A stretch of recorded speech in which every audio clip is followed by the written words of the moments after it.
성부와 성자와 성령의 이름으로 아멘.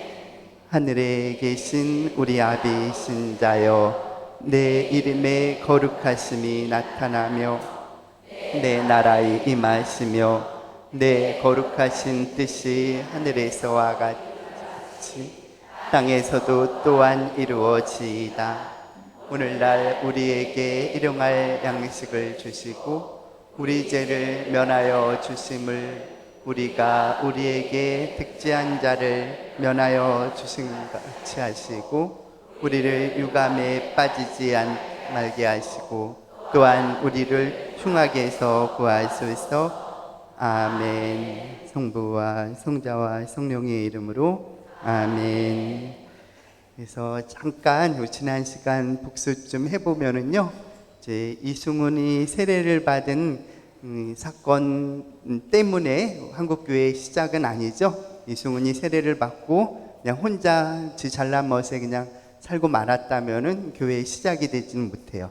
돌아와서 이벽과 또 권일신 이런 인물 세례를 주고 또 그 해에 1784년에 세례가 여러 번 이루어져요. 수표동에서.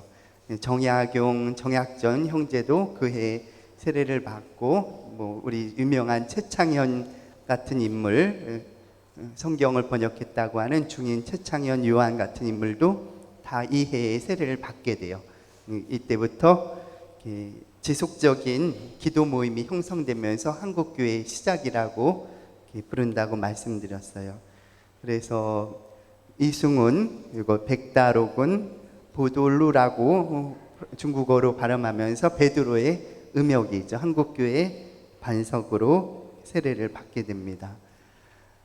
그래서 한국천주교의 기원은 1784년이고 얼마 후에 1791년에 구베아 주교님이 좀 엄격한 분이라고 제가 말씀드렸나요? 국경주교님이 아주 엄격주의자였기 때문에 중국에서도 실제 신자들도 제사 지내고 그냥 그러고 지냈었어요.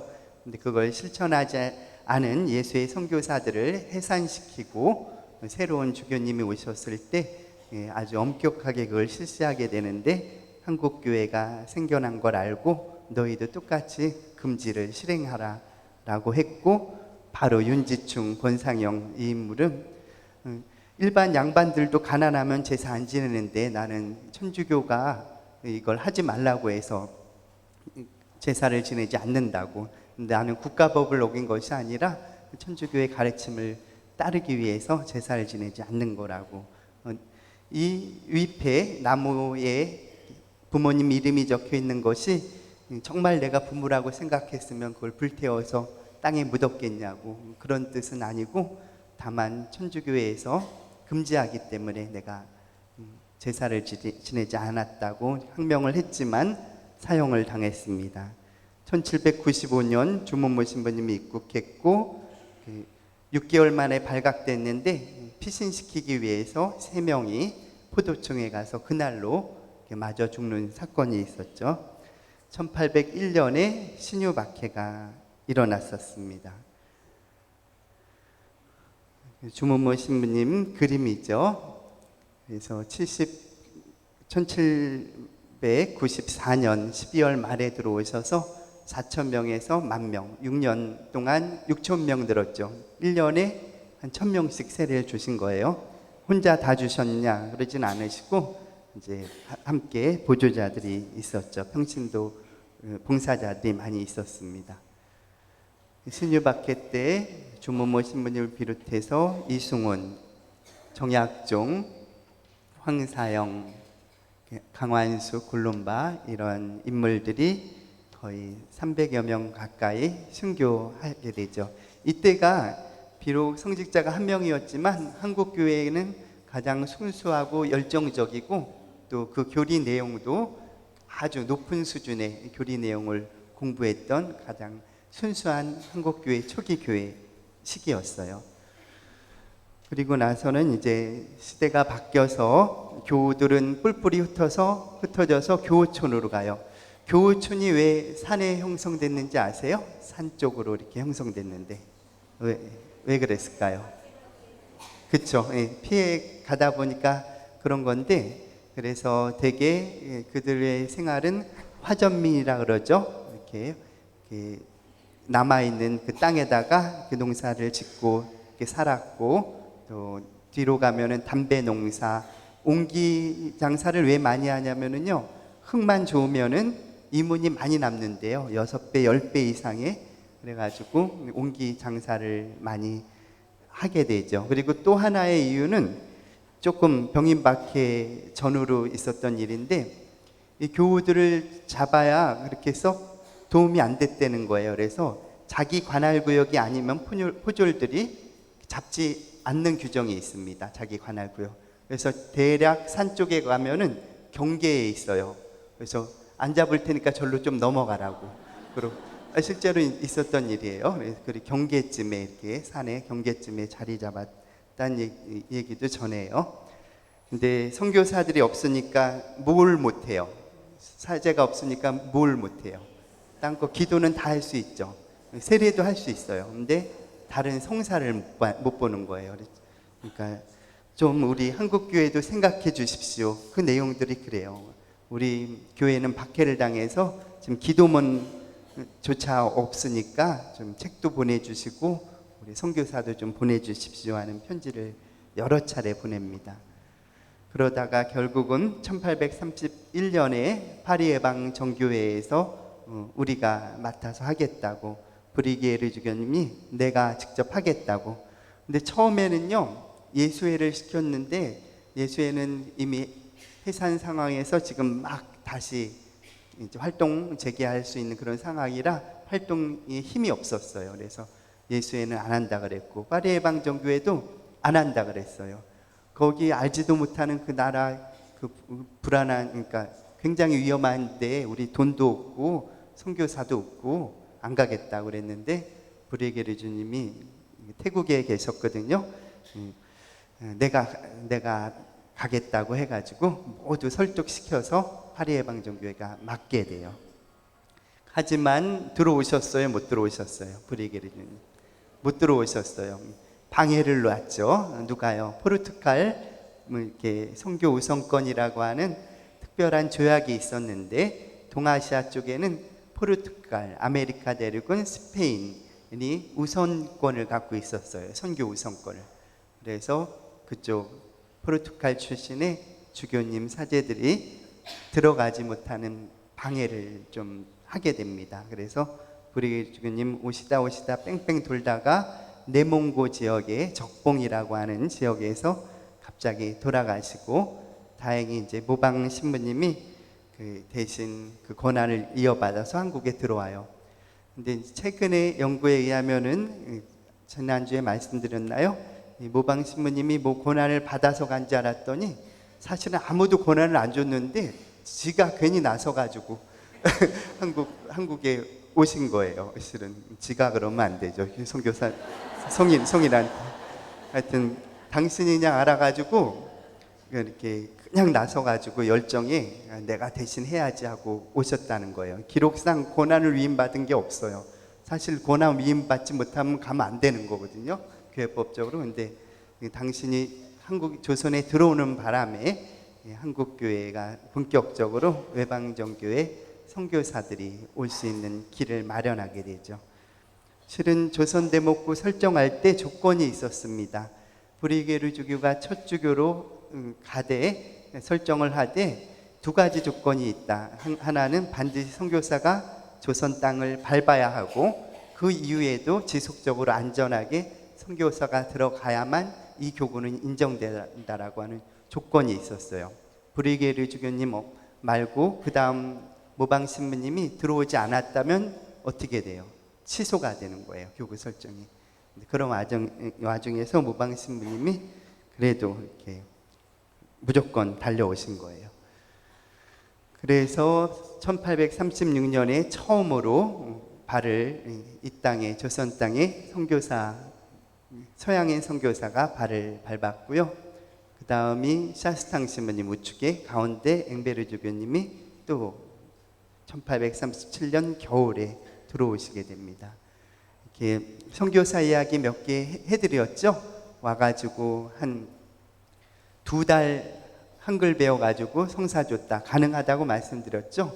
예, 안 들려도 다 됩니다. 보송만 잘 주면 돼요. 사제경 잘 외우고. 그 교육 받아가지고 이제 하기 시작했지만, 나중에는요, 그 다블리 주교님 같은 경우는 20년을 여기서 사셔요.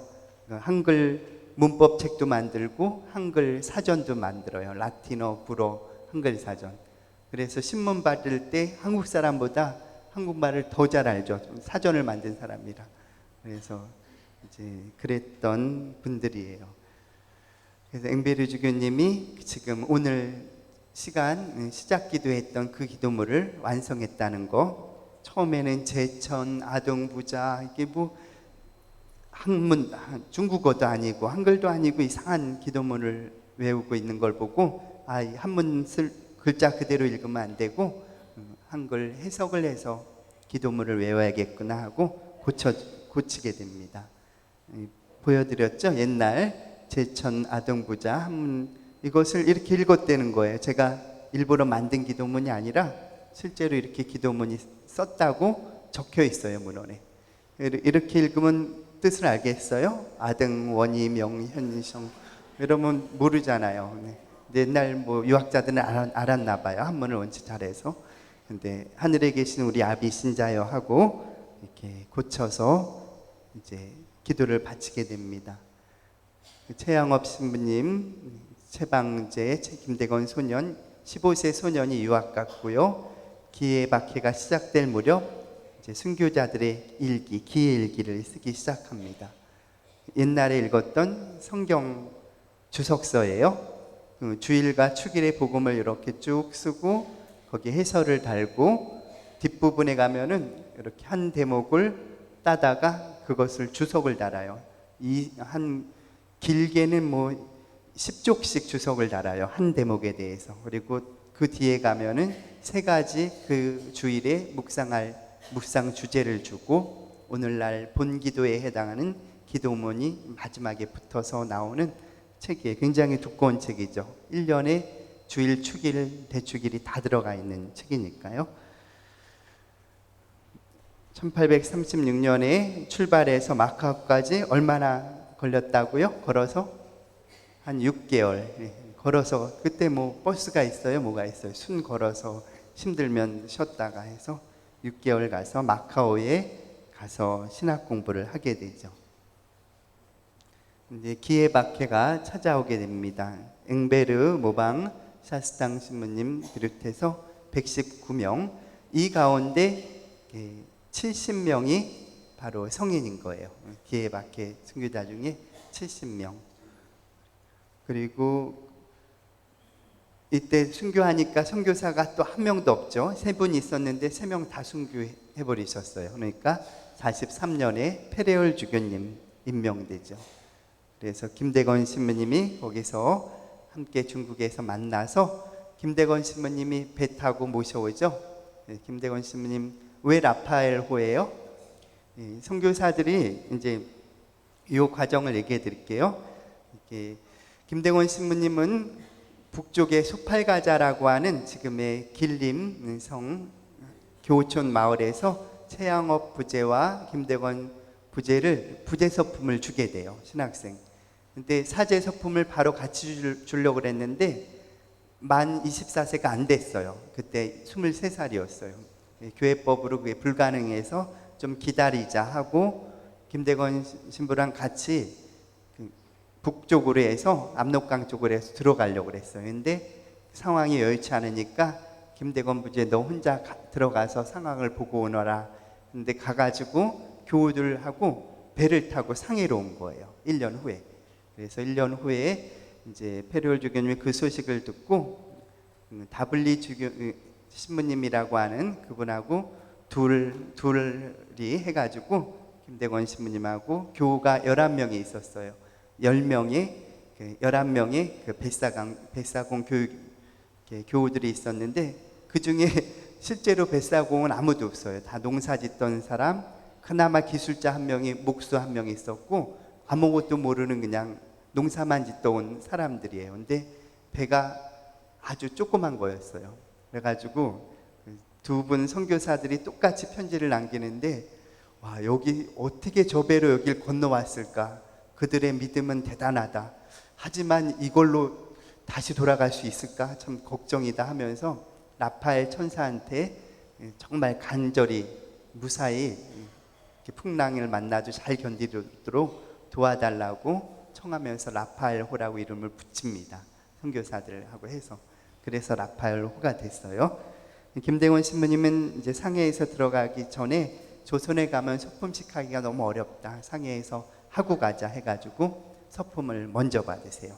24세 딱 됐으니까 받고 들어가고, 최영엄 신부는 시기를 놓쳐서 한 4년 후에 나중에 받게 되죠. 그래서 8월에 금강 성당에서 서품 받고 페레얼 주교님, 다블리 신부님하고 원래는 한양으로 들어가기로 했는데 밀려서 제주도로 안착했다가, 그래서 이제 나바이라고 하는 그런 그쪽을 향해서 들어간 것으로 보여요. 근데 7개월 만에 붙잡히죠. 백령도 부근의 순치도라고 하는 곳에서 붙잡혀서 6개월 옥살이 하다가 25살 나이에 이제 순교하시게 돼요. 병호박해, 그 병호박해 되게 확실한 순교자가 9명인데 9명 모두 병호박해 성인이 되죠. 46년 병호박해. 최영업 신부님은 1849년에 상해예요. 상하이에서 그 예수의 경당에서 사제소품을 받고 드디어 들어오십니다.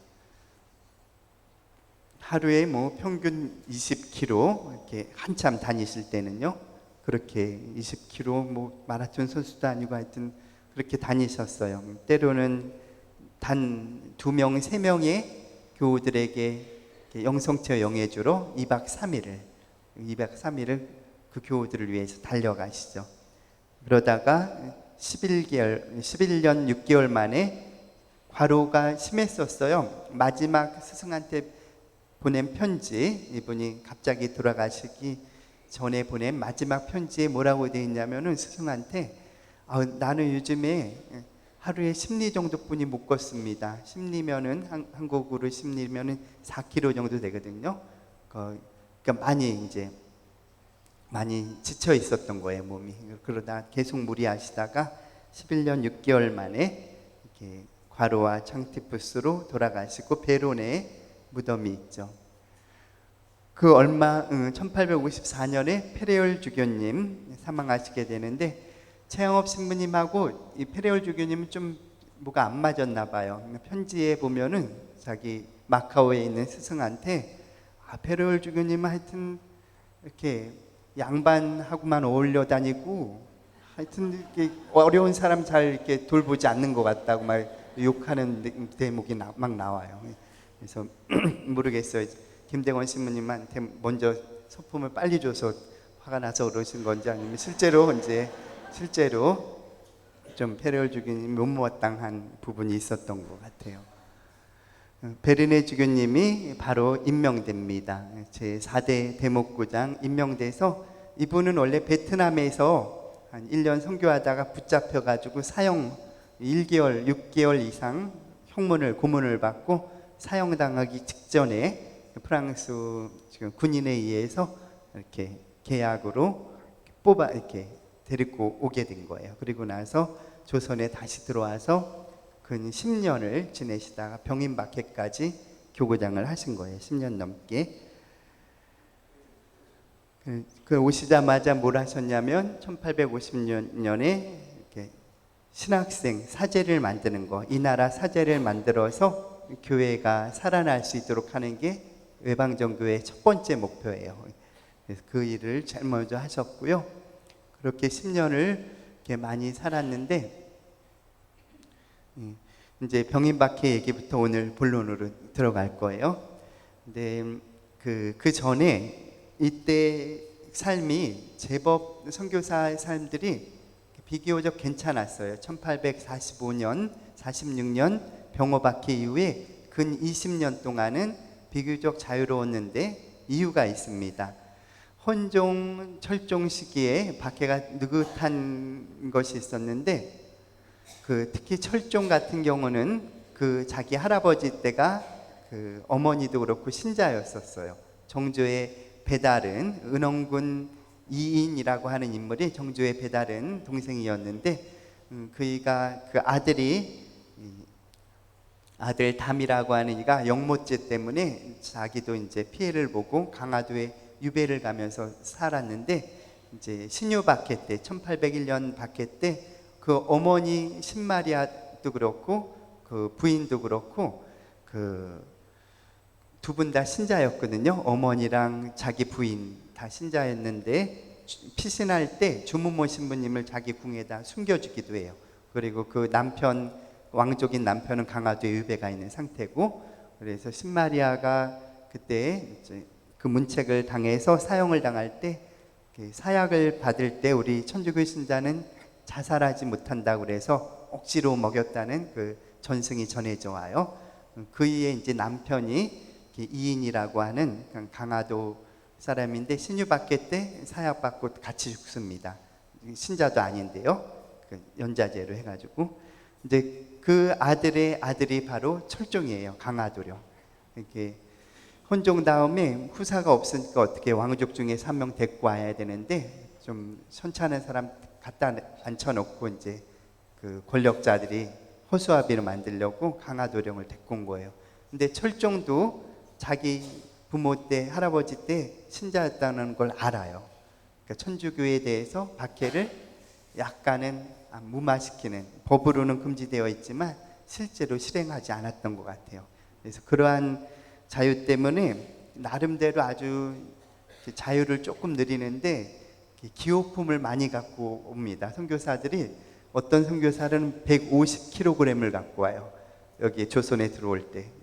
그래서 베르네 주교님이 앞으로 40kg 이상 금지 들어올 때 이제 막 그런 규정도 놓고, 뭐 꼬냑, 물론 술 마시려고 꼬냑을 갖고 오는 게 아니라 이제 초콜릿, 꼬냑, 여러 가지 카라멜 이런 걸 갖고 들어오는데, 꼬냑은 감기 약으로 쓰이게 되죠. 이렇게 피곤하 그럴 때. 그래서 그러한 시기가 있었어요. 그때가 이제 1866년 병임박해 직전이고, 심지어는 중국이 1차 아편전쟁 1840년, 2차 아편전쟁 1860년, 뭐 영국, 프랑스 군인이 북경 다 함락시키고 그러니까 우리 관리들도 잘못하면 우리나라도 침공당하겠구나, 나도 천주교 신자라고 표시하면은 나는 살겠지 하고 묵주하고 성물을 갖고 다녔다는 거 아니에요. 포졸이. 그런 기록이 나와요. 실제로 한때 그랬었어요. 1860년 이후 몇 년 동안을 잡지도 않을 뿐더러 혹시 모르니까 나도 천주교 신자인 행세를 좀 해야겠다고 묵주를 갖고 다녔다는 거예요. 포졸들이. 그런 시기가 있었어요. 한때. 근데 흥성대원군이 1864년 1월에 고종이 왕이 되면서 섭정을 하게 되죠. 12살 아이 아직 통치하기가 어렵죠. 그래서 2년 동안은 두고 봐요. 근데 어떻게 이용할까 하고 생각을 했던 것 같아요. 자기 부인인 부대 부인 민씨도 천주교에 굉장히 호의적이었고 나중에 세례받고 죽죠. 그리고 자기 고종의 유모, 고종을 아이 때 수발하는 유모 박마르타라고 하는 신자였어요. 그러니까 흥성대원군이 모를 리가 없죠. 천주교에 대해서 너무 잘 알고, 그래서 그런 상황이었어요. 이제 병임박해 조금 지루할 수 있지만 내용을 한번 살펴볼게요. 최대 4개 박해 중에 가장 오래된 아주 큰 박해인데, 왜냐하면은요 1866년에만 일어난 게 아니에요. 병임박해는 1866년 양력으로 치면 한 2월에 시작돼 가지고 1873년까지 가요. 길죠. 한 7년 8년 넘게 길게 흥성대원군이 집권하는 그 동안에는 계속 이어져요. 그리고 그 이후에까지도. 그래서 박해의 피해가 크죠. 한 번에 단번에 일어나고 끝나버리면 괜찮은데 10년을 지속했으니까. 그래서 세분해 보면 1866년에 시작돼 가지고 한 달 안에 모든 선교사들을 다 잡아 처형해요. 한 달 안에. 철저했던 거죠. 1868년에 조금 잠잠해지려고 그랬는데 덕산 굴총 사건이라고 오페르트라고 하는 독일 상인이 와서 그 흥성대원군의 아버지 묘 덕산에 있는 남영군의 묘를 파가지고 그 시신을 갖고 있으면 협상이 될 거라고 생각했어요. 근데 돌이 너무 단단한 거예요. 안 뚫어져 가지고 실패했어요. 그래가지고 흥성대원군이 더 열받아서 이때부터는 이제 뭐 저기 보고 안 해도 돼. 그냥 천주교 신자면은 이제 바로 죽이고 나중에 보고해. 선참 후계라고 하는 지시가 내려지고, 또 신미양요 1871년에 1866년에 왔던 미국 저기 제너럴 셔먼호라고 하는 상선이 있었는데 조선에서 그걸 파괴해 버리거든요. 그거에 대한 문책을 하러 오게 돼요. 이게 신미양요라고 하는 미국에서 군함을 보낸 사건.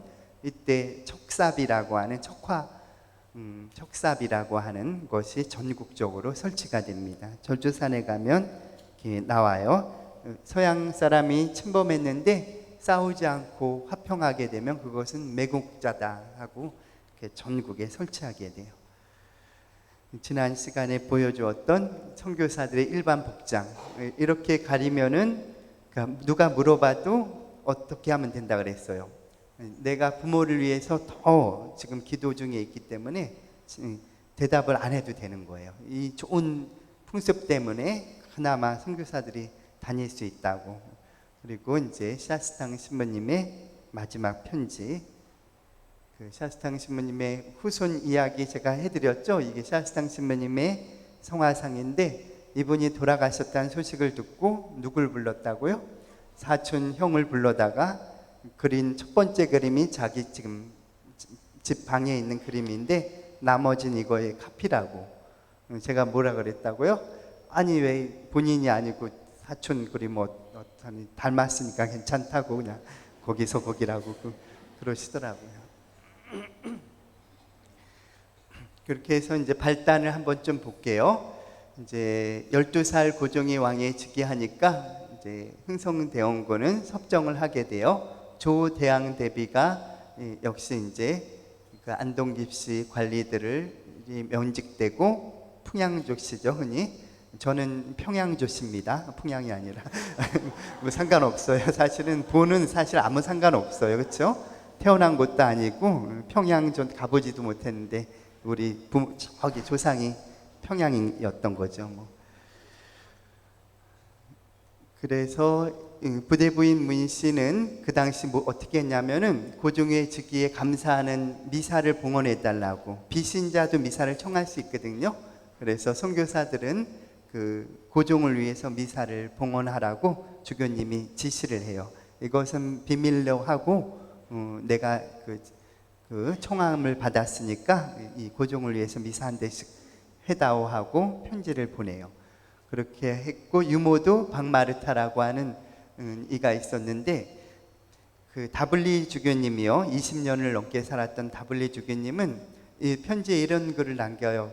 이 박마르타라고 하는 여인이 좀 이렇게 잘 저기 하면은 우리한테 큰 도움이 될 텐데, 종교 자유에 대해서. 근데 내가 본 중에 이 박마르타는 아주 바보 중에 바보라고, 이렇게 뭐 이렇게 좀 저기 한가 봐요. 이렇게 둔하고 그런 성격이었나 봐요. 그래서 기대할 게 없을 것 같다고 이런 편지를 남겨요. 그래서 러시아는 이때 1860년에 블라디보스톡, 뜻은 동박을 정복하라라고 하는 뜻이래요. 러시아 말로. 그래서 거기에 항구를 열고 통상을 요구하게 돼요. 마리아 부대부인 민 씨가 1895년경인가 세례받고 얼마 후에 죽게 돼요. 박마르타를 통해 대원군과 주교와의 면담을 주선했는데, 이들이 승지였던 남종삼 요한, 정삼품이에요. 홍봉주 토마스 이런 인물이에요. 홍봉주 토마스는 그 교구장님 베르네 주교님을 모셨던 그 집 주인이에요. 그래서 시작은 바로 이제 러시아를 막 막는 개척을 방아책이라 그럽니다. 이게 러시아 아자예요. 러시아를 막을 방아책이라고 부르는데, 그래가지고 흥성대원군이, 이건 실제로 있었던 일이에요. 지어낸 얘기가 아니라, 러시아가 자꾸 침범하니까 만일 러시아 세력을 프랑스 선교사들이 막아준다면 내가 이 나라에 종교 자유를 주겠다, 이런 선언을 해요, 실제로. 그러니까 그 얘기를 들었던 그 옆에 신자들이, 그러면은 선교사들을 주선해서 면담을 시켜줘야겠다 하고 주교님한테 그 얘기를 했는데, 베르네 주교님은 신자들한테 일단 전달받아가지고 뭐라고 얘기하냐면은, 좀 정치에 중립적인 그게 있어요, 프랑스는. 그래서 이제 일제시대 때도 그렇고 우리나라 천주교도 정치에 대해서 상당히 중립적인 입장을 취하는데, 프랑스 혁명 이후에 국가하고 너무 충돌이 일어나니까 서로 간섭하지 말라, 뭐 이런 것들이 계속 이어져 왔거든요. 그래가지고 뭐라 그러냐면, 베르뉴 주교님이 우리는 러시아랑 종교도 틀리고 국가도 틀리다. 국가는 당연히 틀리죠. 종교는 왜 틀려요? 프랑스는 천주교, 러시아는 정교회잖아요. 러시아 정교회. 그래서 우리가 영향력을 행사할 수 없다. 하지만 이렇게 뭐 도움이 될 수 있는 일이라면 하겠다, 이렇게 좀 기왕이면 그냥 도와줄 수 있다 이렇게 해버리시지, 그냥 뻥쳐도 되는데 그럴 때는. 근데 이제 솔직하게 이렇게 전달한 거예요. 흥성대원군 이렇게 따지고 있다가 한번 데려와 보라고 이제 해요. 실제로 지금 남쪽에 있던, 내포에 있던 다블리 주교님, 그 당시 황해도 일대 북쪽으로 선교하고 있었어요. 베르네 주교님은 급하게 막 불러와요. 그 불러오는 것도 그때는 큰 일이에요. 돈도 많이 들고. 그래가지고 결국 불러오는데, 흥성대원군이 다 불러왔다고 보고하니까 뭐라 그러냐면, 급할 거 없다고. 그때 마음이 조금 바뀐 거예요. 좀 서둘러서 빨리 면담을 했으면은 조금 달랐을 수도 있는데, 그러니까 이제 선교사들도 열받아가지고, 중요한 성사 집행하고 있는데, 지금 판공성사하고 있는데 괜히 불러서 야단이야 그러고 또 가신 거예요. 그 와중에 어떤 일이 생겼냐면, 흥성대원군한테 편지 보고가 들어오는데, 지금 중국에 갔던 사신들한테 편지가 와요. 지금 중국에는 서양 선교사들을 잡아 처단하고 사형시키고 있다. 근데 그 아주 부분적인 일이에요. 전국적으로 그런 게 아니라 천진을 중심으로 한 일부 지역에 반란이 일어나서 선교사들 이렇게 막 살해하고 하는 일이 있었거든요. 그걸 과장시켜서 전국적으로 그러한 일을 벌이고 있다. 이제 서양 세력은 서서히 이제 우리에게 힘을 못 쓸 거다, 뭐 이런 식으로 보고가 들어오는 거예요. 그 얘기를 들었죠. 우리 보수파들은 자네 이렇게 천주교 쪽으로 자꾸 어울리는 거 아니야? 자꾸 이런 압력이 들어오죠. 경복궁 건설하고 뭐 한다고 서원 철폐하고 이러면서 양반들한테는 막 욕먹고 세금 많이 걷는다고 당백점 발행하고만 하니까 다 반발이 일어나는 거예요. 안 되겠다, 이 천주교인들을 써먹어야겠구나 하고 박해를 바로 발령시키는 거예요.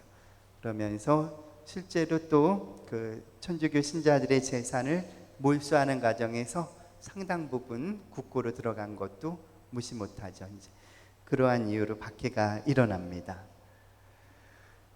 보세요. 원인을 볼게요. 러시아 위협이 사라지고 동지사가 보고를 했는데, 서양 선교사들이 다 지금 살해되고 있고, 서원철배, 경복궁 이것 때문에 민심 관심을 딴 데 돌려야 됐어요. 원납전, 당백전 세금 걷는 상황에서 천주교 신자의 재물도 흡수해버리고 싶은 욕심도 있었고요. 또 더군다나 전해 홍수와 화재 이런 것 때문에 민심이 좋지가 않은 상황에서 관심을 딴 데 돌리고 싶었던 거죠. 전개 과정해서 순교한 신자는 8,000명에서 그 매천야룩이라고 하는 황현이 이 시대에 일기를 남겨놓는데, 거기에 보면 2만 명 정도 죽은 것 같다고 판단을 해요. 8,000명에서 2만 명으로 추정하는데, 그 가운데 24의 성인, 19위의 복자가 있고요. 또 추가적으로 지금 진행하는 하느님의 종이 있는데 91명이에요. 병인 박해 때 순교한 이들이 조사를 너무 너무 세밀하게 해가지고 처음에 올릴 때 29명뿐이 못 올렸어요. 29명 중에 24명이 성인 됐는데 실제로 1000명이 넘는 순교자 명단이 있는데 이제 조금씩 더 순교자를 확인하고 있고요.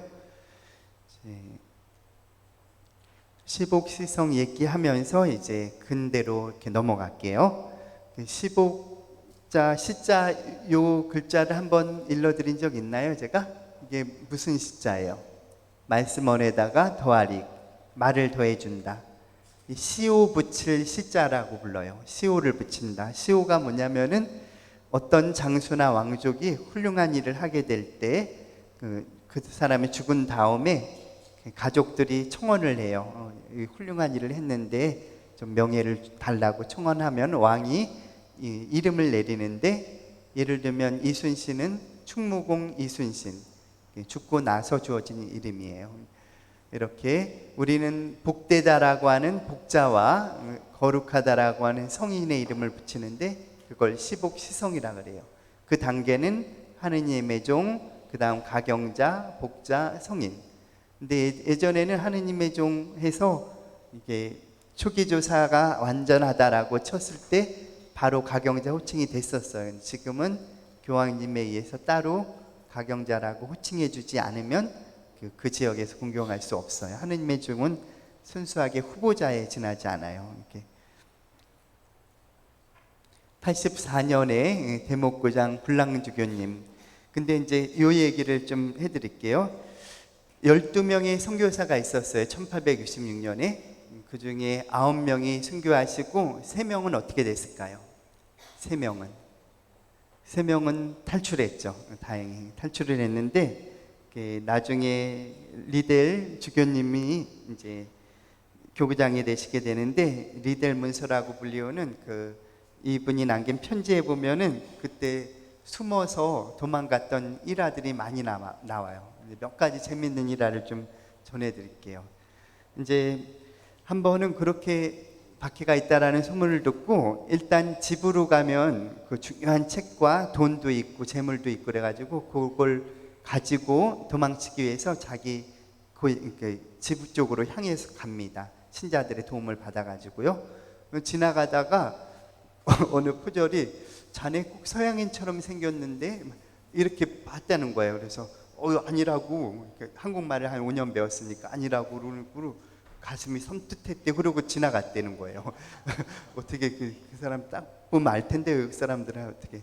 그러고 나서 이제 배를 타고 신자들로 가는데 신자들은 이제 막 사형당하고 그랬다 그러니까 침울해가지고 그러고 있는데 이제 마침 이렇게 전령이죠. 화발꾼이 그 배에 막 타가지고 내가 지금 베론이라는데 제천에 갔다 왔는데 그 서양 놈 두 명을 내가 붙잡아서 지금 관가에 맡기고 오는 중이라고 하면서 그 사람의 얼굴 설명을 하는데, 이 리델 신부님은 잘 알죠. 생긴새만 딱 들어도 뿌르띠의 신부님, 뿌띠니콜라 신부 잡혔구나 하고 이제 막 그러고 이제 있는 거예요. 그러면서 근데 신자들이 너무 침울하게 있으니까 너무 걱정이 됐다는 거예요. 자기는 상복 입고 이렇게 숨어 있었겠죠. 근데 걱정되고 있는데 그 포졸들이 하는 말이, 그러면은 이제 그 사람들의 부인들을 마누라는 다 붙잡았어? 이제 그렇게 질문을 했다는 거예요.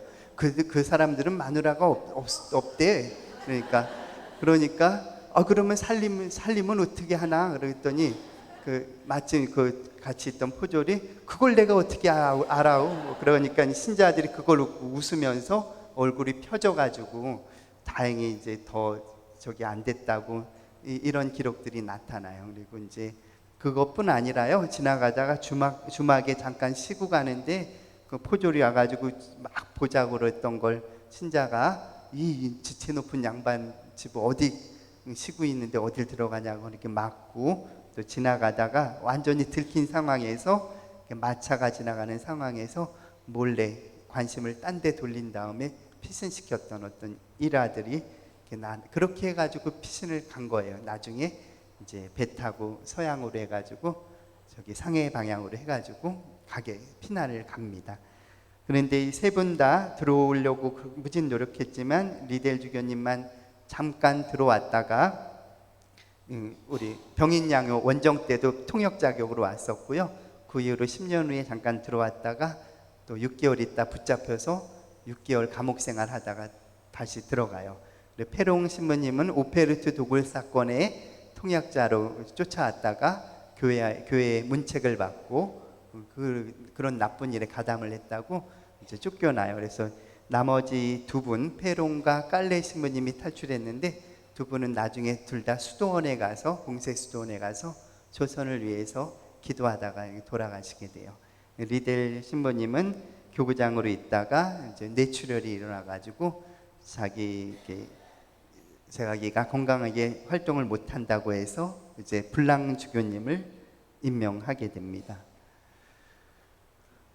블랑 주교님은 이제 병임 박해가 끝나고 꼭 10년 후에 1876년에 우리나라에 들어온 인물 중에 한 분이고요. 고아원을 세우고 강원도 원주 부흥골에 신학교를 설립해요. 샤르트르 성 바오로 수녀회가 들어서고 고아원 양로원을 하죠. 근데 이 얘기를 해드릴게요. 이재수의 난이라고 하는 이것을 천주교에 사는 교안이라고 부릅니다. 교안이 뭐냐면은 천주교의 교자, 안은 안건이에요. 천주교의 안건.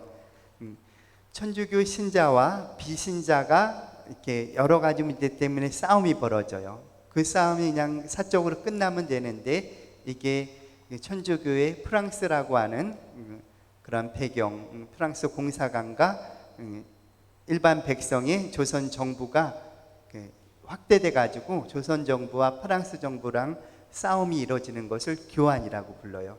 이게 어떤 연구자에 따르면 몇백 개, 자잘하게는 수천 건이 있어요. 수천 건 중에 아주 큰 건 중에 하나가 바로 이재수의 난이라고 불리우는 제주 교안이라고 하는 거예요. 여기에는 어떤 배경이 있냐면요. 여기에는 왜 700명이 넘는 천주교 신자가 무고하게 죽었냐면은 이제 제주도에 선교사가 들어와 있었습니다. 근데 이미 선교사에게는 굉장히 특권이 있었어요. 그 당시에 1886년 한분 조약 이후로 이 사람들은 범죄를 저질러도 프랑스 재판으로 받아야 되고요.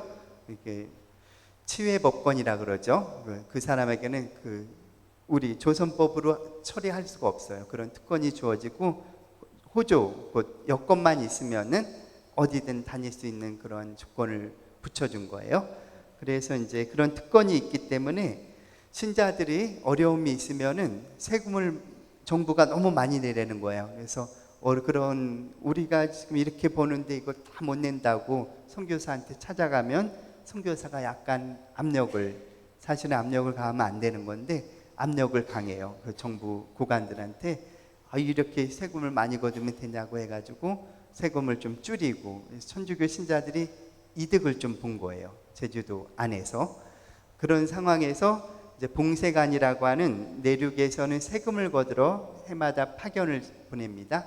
봉세관이 막 들어가가지고 세금을 걷는 과정에서 또 천주교 신자들을 많이 썼나 봐요. 봉세관 혼자 걷는 게 아니잖아요. 사람 시켜서 거둘 거 아니에요. 뭘 거둘 때. 천주교 신자들이 많이 돈을 걷는 일도 가담하고, 그리고 비신자들한테는 천주교 신자들이 미웠던 거예요. 자기네는 낼 거 다 내는데 쟤네는 천주교 믿는다고 좀 덜 내고 열받은 상황이었어요.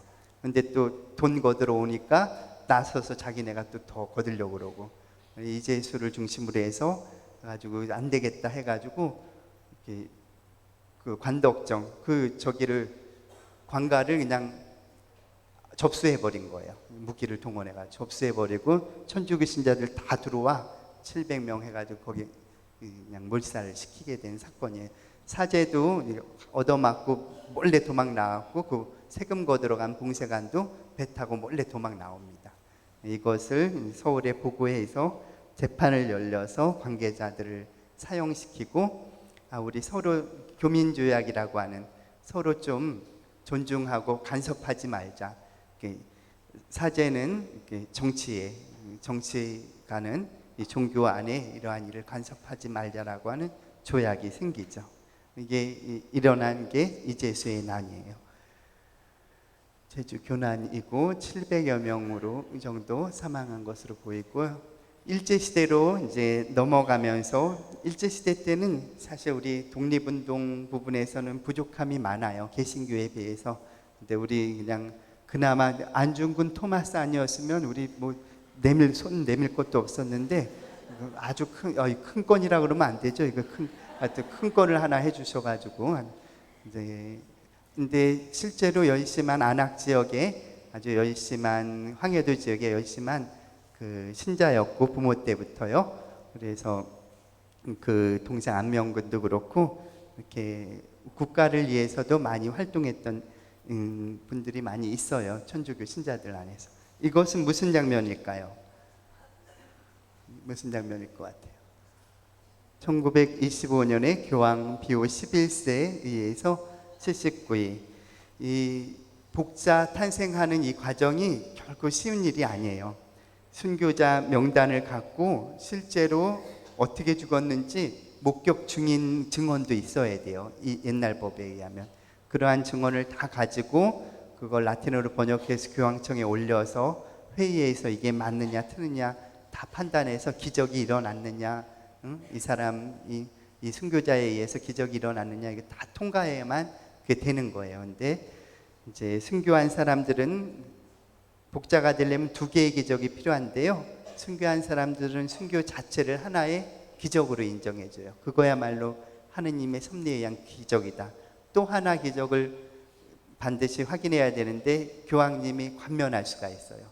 그렇게 해서 79위 복자가 탄생해요. 제일 기여를 많이 했던 분이 8대 밑델 주교님이세요. 밑델 주교님은 1876년에 처음으로 시복을 위해서 또 순교자들 조사를 위해서 우리나라에 이렇게 임명이 되는데 우리나라에 들어올 수가 없어가지고 1805년 후쯤 1880년에 잠깐 들어왔다가 다시 이제 프랑스 본부에 파리 예방전교회 학장으로 그 일을 하러 가게 돼요. 그리고 다시 5년 후에 1890년에 교구장이 돼서 무려 1933년까지 43년을 해먹으셨어요.